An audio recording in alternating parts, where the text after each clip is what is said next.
So this is a 1,000 times magnified human egg. An actual human egg, you can see without a microphone, it's the size of a grain of table salt. And an actual sperm is not visible by the naked eye because that's 1,000x sperm. And so you magical combination that you can thank for... J'ai pas trop de peine à m'enthousiasmer pour quelque chose, et si quelque chose m'intéresse, j'en parle parce que je peux pas la fermer. Alors, c'est tout à fait naturel pour moi d'essayer de transmettre des trucs et d'essayer des idées et de voir comment les gens réagissent. D'une certaine manière, c'est comment j'apprends. J'essaye de reformuler les choses qui m'ont impressionné. Et puis souvent, je bénéficie de la réaction des gens. Ils disent « Ah oui, oui, j'ai aussi une fois entendu ça. Non, mais ça tient pas debout. Ah, c'est une connerie totale. » et tout ça. Mes deux frères étaient mes deux premiers sujets de vulgarisation. Parce que j'ai un grand frère et un jeune frère, 2 ans plus âgé et 6 ans plus jeune que moi. Mais c'est moi qui ai commencé à étudier la biologie. Parce que mon grand frère, il a été voyager à Cuba et puis au Burkina et tout ça.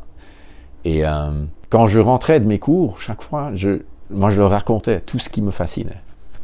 Et je les ai totalement branchés. Les deux m'ont dit que c'est à cause de moi qu'ils ont étudié la biologie. Donc si tu veux, d'une certaine manière, c'était les discussions autour de la table de la cuisine, où moi, je m'enthousiasmais beaucoup pour des trucs que j'apprenais, de la biologie, que je trouvais incroyable, et je leur répétais ça. Et ils ont dit « Ah, c'est pas mal ça ». Et ils ont les deux étudié la biologie, c'était pas triste.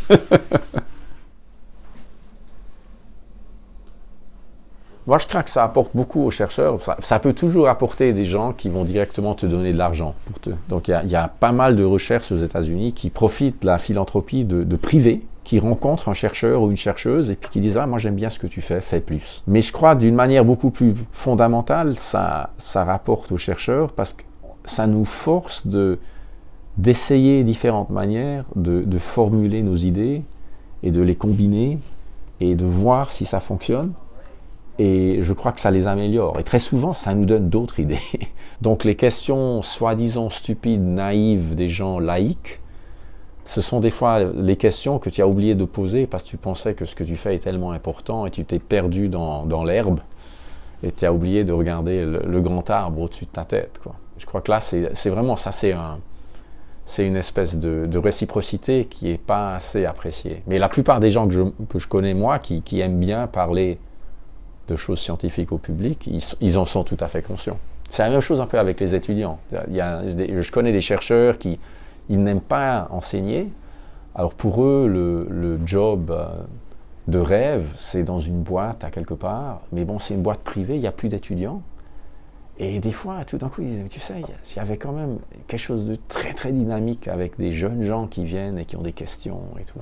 Ça peut être chiant aussi parce que tu dois faire des examens et tout ça, mais il y a une espèce de dynamisme d'idées dans les universités que je ne crois pas qu'on peut remplacer dans des boîtes privées, parce que là, tout d'un coup, tu n'oses plus parler aux gens de l'idée, parce que l'idée, c'est une idée privée à ta compagnie et tout ça.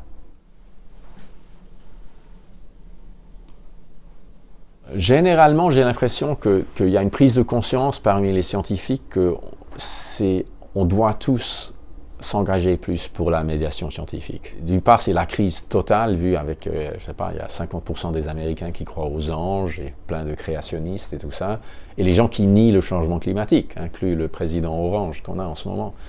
Donc c'est un grave problème, et c'est partiellement notre faute, parce qu'on a complètement perdu.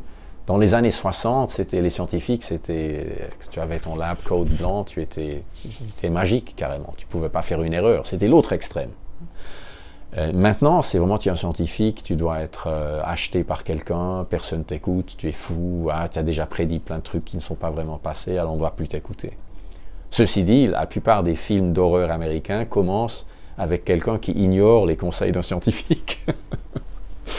Donc, moi je crois que je vois tout un tas de signes comme l'événement était hier où il y avait 2 chercheurs qui parlaient, un psychologue et moi qui parlaient de reproduction à des gens qui sont un mélange de scientifiques et des gens pas scientifiques, étaient organisés par des étudiants qui sont eux-mêmes, ils travaillent sur des thèses en neurosciences, mais ils organisent des activités où le public est invité à parler ou entendre des gens parler de science avec le moins de jargon possible et d'une manière marrante et qui invite les gens à poser des questions et tout ça. Moi, je crois qu'il y a une très bonne tendance, avec de plus en plus de gens qui sont investis à essayer de partager leur science.